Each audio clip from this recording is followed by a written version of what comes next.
Chris Walker, was standing in the kitchen, putting the final touches on tonight's dinner. My wife, Paula, had gone away for the weekend with her friends to celebrate the fact that in a few months they would all be turning 30. I was eagerly waiting for her return. We had been married for 5 years, and this was her last big event before we started the next phase of our journey. Having children. Everything was planned. A few years ago, we had moved into our new home.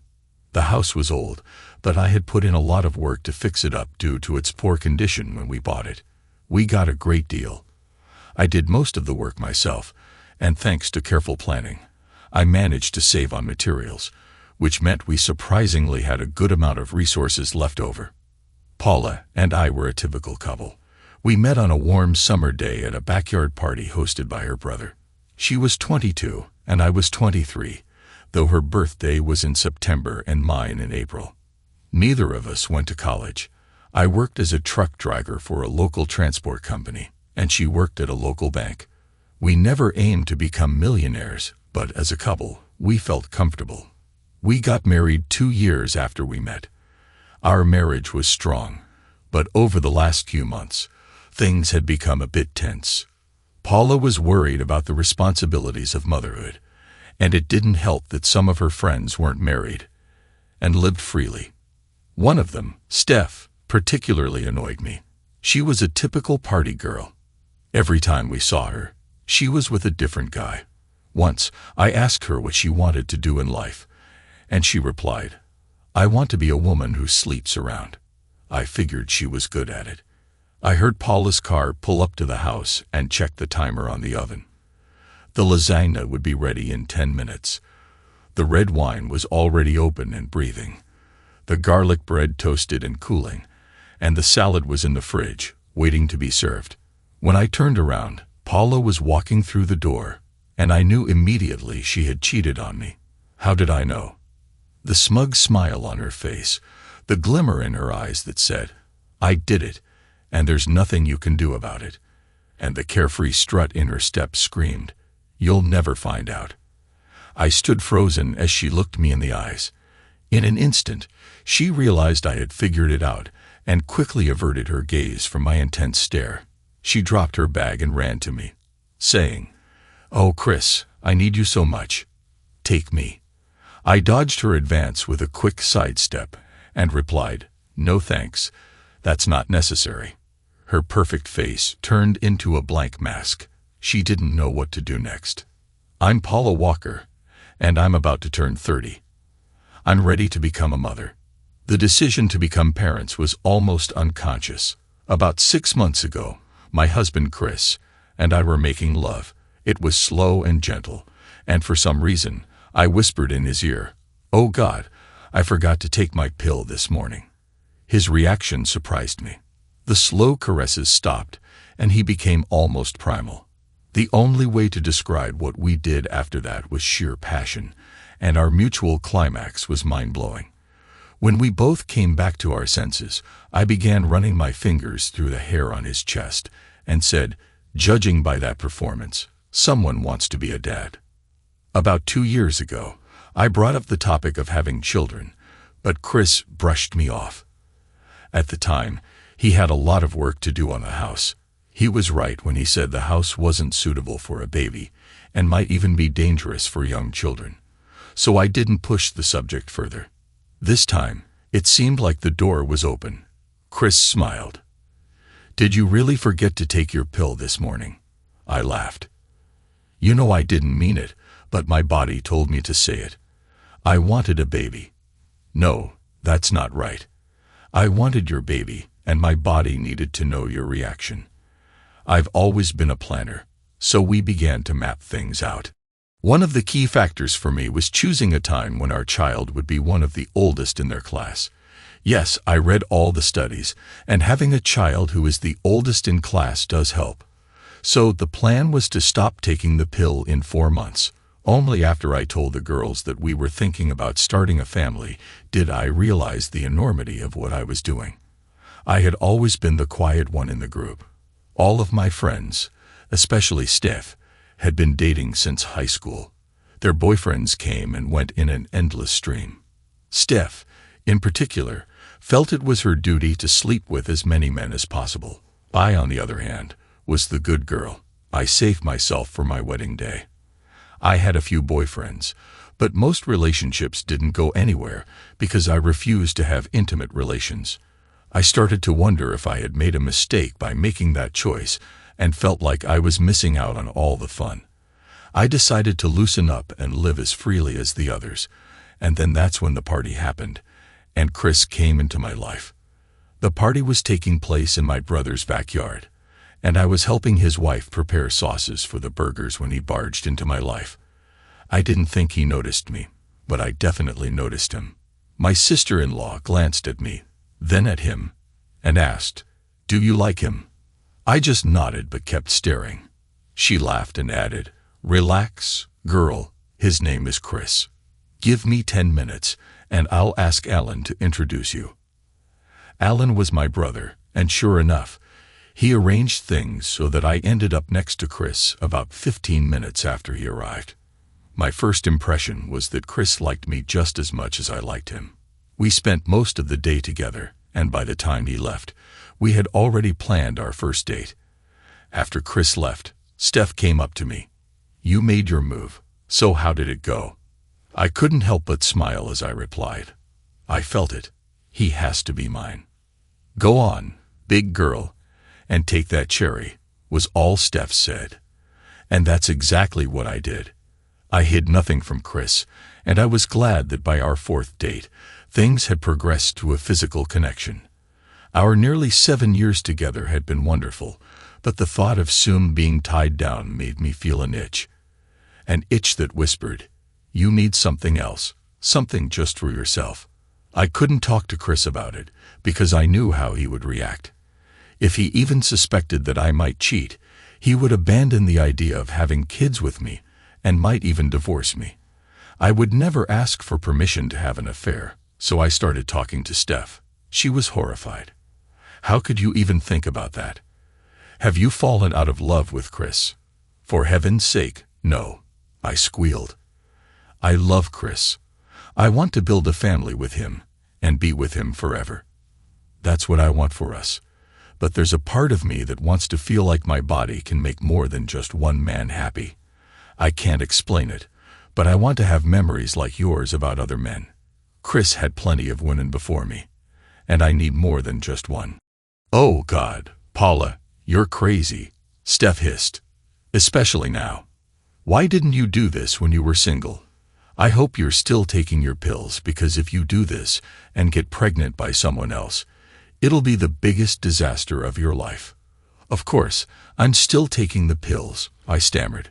How could she even think I'd want a child with another man? If I stopped now, the baby would be too young to start school at the right time. No, I planned to quit in 4 months. Then an idea struck me. In 6 months, we're throwing a huge party for my 30th birthday. I'll keep taking the pills until then, do what I want, and then when I get back home, I'll stop. The timing will be perfect.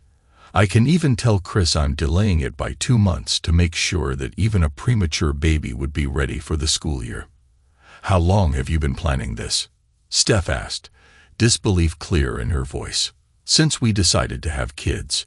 Will you help me?" I pleaded. "Do I have a choice?" Steph replied. "I suspect you'll go through with it whether I help or not. But if I don't, you're definitely going to get caught. So I'm begging you to drop this. Stop taking the pills, and get pregnant with Chris. You don't need this, and you'll regret it. I know you'll regret it." And so the deal was made. Steph agreed to invite a couple of her male friends to join us for the big birthday party. The other girls were just as upset as Steph, but agreed to keep it a secret from Chris.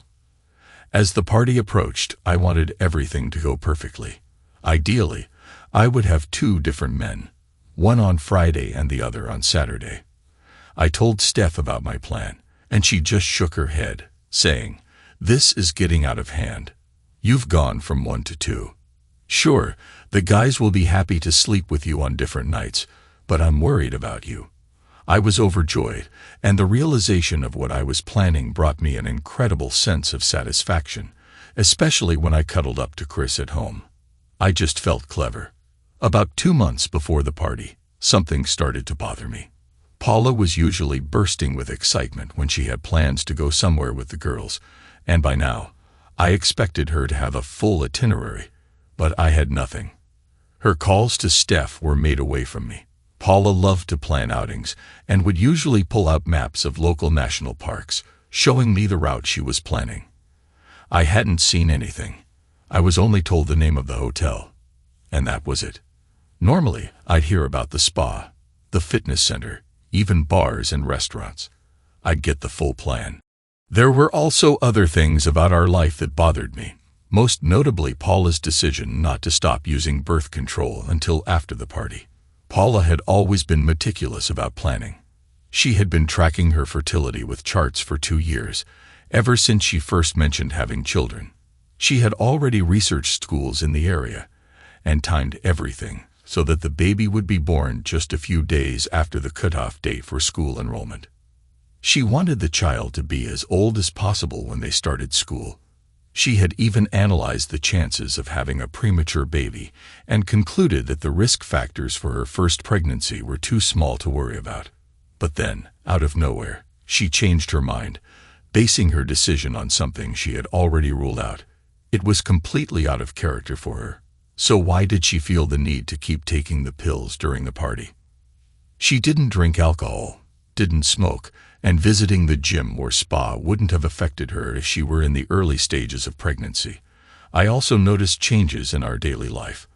Our sex life had shifted in a way I couldn't quite pinpoint, but something was definitely off. It was as if she was thinking about something else when we made love, or even when we were just having sex. Her attitude had changed too. She became more dismissive toward me, more condescending, as if she had a secret and was enjoying it. I knew she wasn't doing it consciously, but I could see and feel it. It was enough to make me worry. The party was just a week away, and I couldn't wait. A few weeks ago, Steph had introduced me to the men who were going with us, and I was overall impressed. Hell, I might even squeeze in a quick fling with a third guy on Sunday morning. I was completely absorbed in planning and preparations, and to be honest, I tried to ignore Chris. I bought sexy lingerie and a sheer nightgown, planning to throw them away before leaving the hotel. Chris was hovering around me while I packed my things on Thursday evening. I even had to send him out for some milk. He looked like a little boy who had lost his puppy. Everything in the house seemed normal, but something was off, and I couldn't figure out what it was. Paula was acting strange, and I had a bad feeling. On Wednesday, things went sideways. I received SMS alerts for any use of our bank cards. Paula had an old card she rarely used, but I still got alerts from it. Just after lunch, I received a notification that $199.95 had been spent at Victoria's Secret using that card. This shocked me for a few reasons. First, why was she using that card? It was kept in the safe, so she had to go get it. Second, she hated Victoria's Secret. She always said she looked sexier naked. I watched her closely on Wednesday evening when she came home. No bags came into the house with her. When I checked the safe at 6:00 p.m., the card wasn't there, but by 8:00 p.m., it was back. That night, I had trouble falling asleep, so around 3:00 in the morning, I left Paula sleeping soundly. First, I went to her car, but I didn't find anything. When I came back into the house, I noticed her small suitcase by the guest room door. Usually, when she goes away, she only pulls it out the night before, not 2 nights in advance. I opened the suitcase and found nothing inside, but then I remembered the zippered top compartment. When I opened it, there was a bag from Victoria's Secret. This clearly wasn't meant for me, but for her to take with her. A quick look inside revealed 2 sets of lingerie, thong panties, a lace bra, and a sheer nightgown. This didn't prove anything, but it certainly suggested something. It was clear my wife had thoughts of cheating on me. On Thursday night, I did what I always do when she's packing. I sat on the bed to talk, but she wasn't interested in talking and eventually told me to go to the store for milk. I left the house feeling pretty low. We always made love before she left for a trip, but that night, Paula said no. Apparently, she had just gotten her hair done and didn't want me to mess it up in the heat of the moment. I wasn't happy. Friday morning came, and I was up at the crack of dawn. I was on cloud 9. This weekend was my last hurrah. And next week, I was going to get serious about having a baby. I was sipping my morning coffee when Chris walked into the kitchen. He looked terrible. I asked, "What's wrong?" "You look like you haven't slept all night."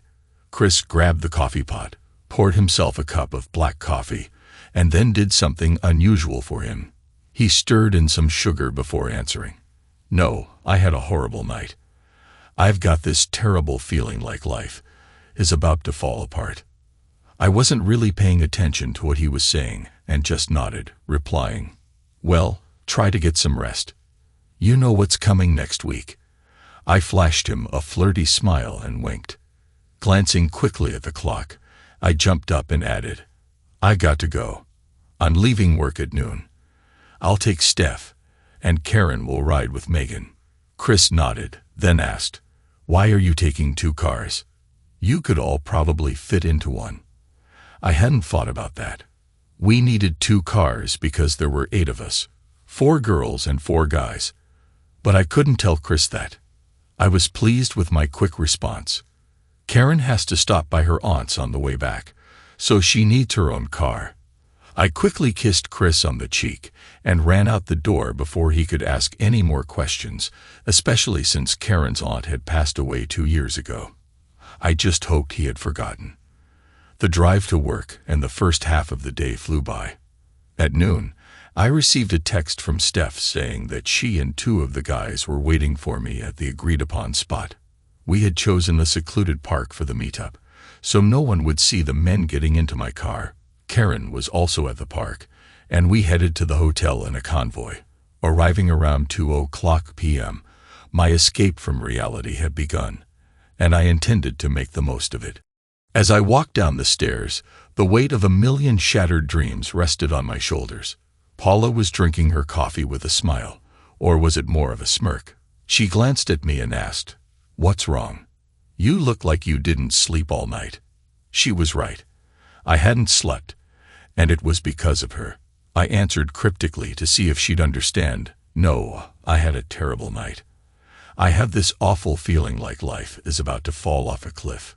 It went over her head, and she responded, "Well, try to get some rest. You know what's happening next week." That made me feel even worse.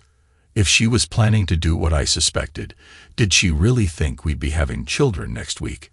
If she went through with this, we'd be getting a divorce by next week.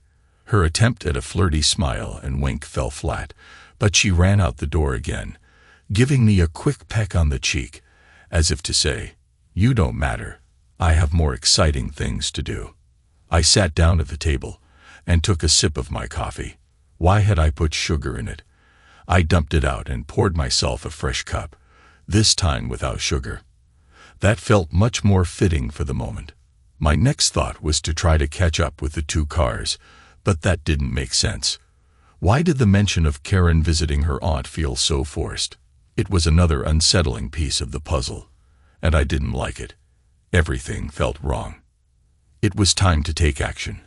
I had to know what she was really up to. I called my friend Dave, who worked as an investigator at a law firm. After a few pleasantries, I asked, "Dave, I need to find out what someone is up to." "How do I do that?" Dave's voice shifted from friendly to professional. "Who is this person, and what do you think they're doing?" I didn't want to drag Dave into my personal life, so I asked, "Why does that matter?" "Because there are different ways to approach this," Dave replied. "I need to know what your goal is before I can advise you." Unfortunately, that made sense, so I began. "Dave, this stays between us, okay?" He grumbled. "All right." I continued. "Paula went away for the weekend with Steph and the girls. I've got a bad feeling that Steph convinced her to cheat on me. I heard a long sigh before Dave came back on the line. All right, you need a private investigator. We've got someone for that. Send me the name of the hotel and a photo of Paula. I'll set it up for you. I owe you one, so this will be on the house. With that, he hung up. Clearly, this was all business. I emailed Dave everything he asked for. He called me back shortly after. Okay, the private investigator will check everything out. We'll have a report for you by Tuesday. My advice: try to forget about it until then. Don't go near the hotel, and only call Paula at the times you've agreed on. We need you to act as normal as possible so she behaves normally too. I know it's tough, and it might feel like I'm asking you to let your wife cheat, but sometimes life throws crap at you, and you have to deal with it. On Friday, I actually went to work, but my boss sent me home because I looked unfit to drive. I spent most of the day wallowing in self-pity, then went to a bar, had a beer, came back, and sat down to watch a football game. Though I couldn't tell you who was playing, let alone the score. Saturday, I worked in the yard, ate some pizza, and went to bed early. On Sunday, I went shopping for something to make for dinner. Even if my marriage fell apart by Tuesday, I at least wanted to enjoy the rest of the weekend at home. At the hotel, only 4 rooms were booked. Steph came over to me and whispered, "Would you do me a favor and leave so I can just sleep with Chris this weekend?" I looked at her and said, "Why would I do that? This is my little adventure. Please don't ruin it for me." She took a deep breath, then grabbed Mark's hand and placed it over mine. "Mark, take care of my little Paula," she said before leaving, holding Mike's hand. Mark and I went up to the room, and it was amazing. We had just entered and were engaging in some light touches when the phone rang. It was Steph. She said they were heading to the spa and asked us to hurry. I quickly went to the bathroom to change into my new bikini, which left little to the imagination and clearly gave Mark some ideas as he suggested we be late for the spa. "Take it easy, big guy. You'll have plenty of time for that," I teased him with a smile. The afternoon at the spa was fantastic. Dinner was great as well, and after a few drinks, Mark and I retreated to the room. The sex lived up to expectations. Mark was good. He lasted long and recovered quickly. The next morning, I went to breakfast feeling his presence in 2 ways. Some still in my stomach, and the rest leaving a mark on my clean underwear. Saturday went almost the same, except this time I was with Tony. In the morning, we went to the adults-only indoor pool. The evening was nearly identical to the previous one, but this time Tony ripped my clothes off. By Sunday morning, my body was sore and exhausted, but I had enjoyed every minute. After these 2 nights, I realized I was ready to commit fully to family life, and I wouldn't need anyone else but Chris and hopefully our 4 future children. I dropped off Steve, Mark, and Mike at the same spot where I had picked them up on Friday and got home around 4:00 p.m. The idea of sleeping with a 3rd guy was now out of the question. First, my body was too sore, and second, I needed to be clean for Chris. I had showered that morning, wanting to look like I had just come home from a long trip. I had to smell like travel, not like sex. The anticipation over the weekend made it feel like the slowest one of my life. I hardly worked, ate junk food, and struggled to sleep. The only thing that lifted my spirits was preparing dinner for the 2 of us on Sunday evening. By that time, I had convinced myself that Paula loved me and wouldn't do anything to jeopardize our marriage. We had both agreed that cheating was a line we'd never cross. No, I thought, I overreacted. Everything will go back to normal when she walks through that door. I was even whistling to myself. Then she walked in, and I knew. After parking the car by the house, I looked at myself in the mirror. Everything was fine. I looked the same as I had before. No signs. I was exactly as I had been when I left this same spot on Friday morning. Even the soreness had almost faded, replaced by a feeling of desire for my husband. The illusion shattered before I even closed the door behind me. Chris was peeking into the oven, clearly putting the finishing touches on dinner. He's such a sweet man. I will love him forever. As I stood in the doorway, Chris stood up, and I saw a smile on his face. But with one glance at me, the smile vanished, replaced by disgust. I didn't know what he saw or how he saw it, but I knew he understood what I had done. Oh God, what have I done, and why did I do it? He didn't deserve this. He didn't deserve a cheating wife. I couldn't lose him. The expression on his face made my whole body ache with the realization that I might never carry his children. I had to fix this. I had to do it right now. I dropped my bag and rushed toward him. I wanted us to be one, to be together anywhere in the house, just to feel that connection again. As I reached him, he dodged me and ran into the living room. I wasn't quick enough and ended up on the floor next to the oven. I caught the scent of his homemade lasagna, the dish I loved so much. As I looked around the kitchen, I saw all the effort he had put into preparing tonight's dinner, and that's when the guilt hit me. I had thrown it all away for a cheap weekend with two men who probably wouldn't even remember my name by the time they got home. I sat on the floor. I needed to go and talk to Chris, but it felt like walking to the guillotine. There was no turning back, and I couldn't lie my way out of this. Slowly, I stood up and made my way through the living room to his office. He was sitting at the desk. His position allowed him to control the room, but it also meant I couldn't get close enough to him to try and seduce him. I sat on the couch, and tears streamed down my face. I had no excuses. I didn't know what to say, so I just started talking and told him the truth. It started around the time we decided to have kids. I want your children so badly, but I wanted to have some fun one last time before I fully committed to motherhood. This weekend was supposed to be my farewell to that life. You knew I was a virgin when we met, but my friends were wild. What you didn't know is that I had planned to join them in their adventures, but then I met you. I threw myself into us, and we both loved it. But as motherhood loomed, I felt like I'd missed out on something. So I talked to Steph about it. For the first time, Chris interrupted me. I knew that woman pushed you into this. I cleared my throat and replied, She didn't, Chris. She tried to talk me out of it. When I refused, she agreed to help, to make sure I didn't end up with someone who might hurt me, and at least try to keep it hidden from you. But she told me not to do it, and she said I was crazy. She'll kill me when she finds out you know, and that you're going to divorce me. She admired you for protecting and loving me. My tears returned. The most noticeable thing was that Chris didn't move. In the past, if I cried, he would hug me. Today, it had no effect on him, and I didn't miss that. Keep going, Paula, Chris said. So, we were with 4 men. I hate to tell you this, but you deserve the truth. On Friday night, I was with one, and on Saturday another. The sex was good, but no better than with you. It was just different, and that's what got to me. I'm sorry for doing this. I'm sorry for putting you in this position, especially in front of our friends. And even though it doesn't mean much now, I'm sorry I got caught and ruined what we had. I sat still, staring at the floor, hoping Chris would tell me he forgave me.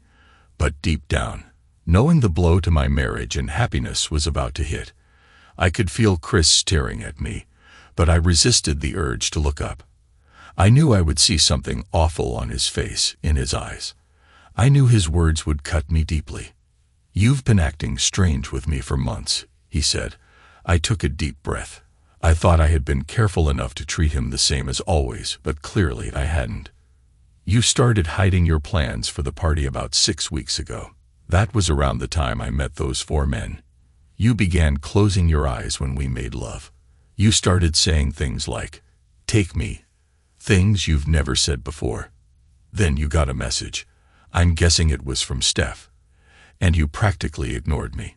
You had this dreamy look in your eyes, and I, figuratively speaking, wasn't even in the room with you. You never answered me after getting those messages. Then you went and bought something from Victoria's Secret using your old bank card, thinking I wouldn't notice. Did you forget that I get text alerts on that card because it was cloned a few years ago. I went looking for it and saw what you bought. I knew what you were planning when you left on Friday. I knew something was wrong. I convinced myself you wouldn't go through with it, but I had to be sure. That's why Dave arranged for a private investigator to go to the hotel. I'll get the report on Tuesday, then I'll know if you lied to me." How much more could I cry? He had anticipated this happening. He didn't try to stop me, but I thought he should have known whether I would carry out my plans. Though I hadn't lied to him, I had given a vague version of what I had done. The investigation report could be terrible, including details like how the four of us had sunbathed topless at the adults-only pool. I had to ask the question, even though I already knew the answer. What are we going to do next? You know it's over between us. Since your parents are still alive, I think you should go stay with them. I'll stay here because this is the only roof I have over my head.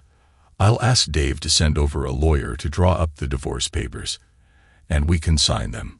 We'll sell the house and split everything equally. If you agree not to fight this, we can file for divorce based on irreconcilable differences, split everything evenly with no spousal support, and no need for counseling. If you resist, I'll use the report from the private investigator. It won't change the division of assets, but the information will become public, and everyone will know. What could I do? I said, "All right," and went to pack my things. When Paula walked out of the house, the enormity of what had happened hit me. My mother had passed away 5 years ago, and my father just a year after that. I was an only child, so I had no family left, no wife, and certainly no children in the near future. Add to that the fact that in 6 weeks, the house would be sold, and I would be without a home. I cried. I mourned everything I had lost because my wife had an itch. I sat in the car, staring at the house that was once my home. At that moment, I had no more tears left.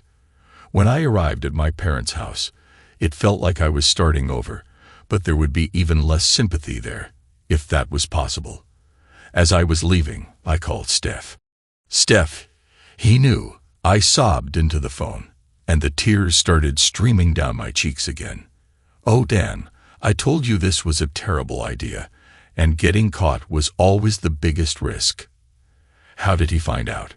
Steph's concern was focused on the how. "Apparently, I've been distracted for weeks, both at home and during sex. He got a text notification when I made the purchase at Victoria's Secret.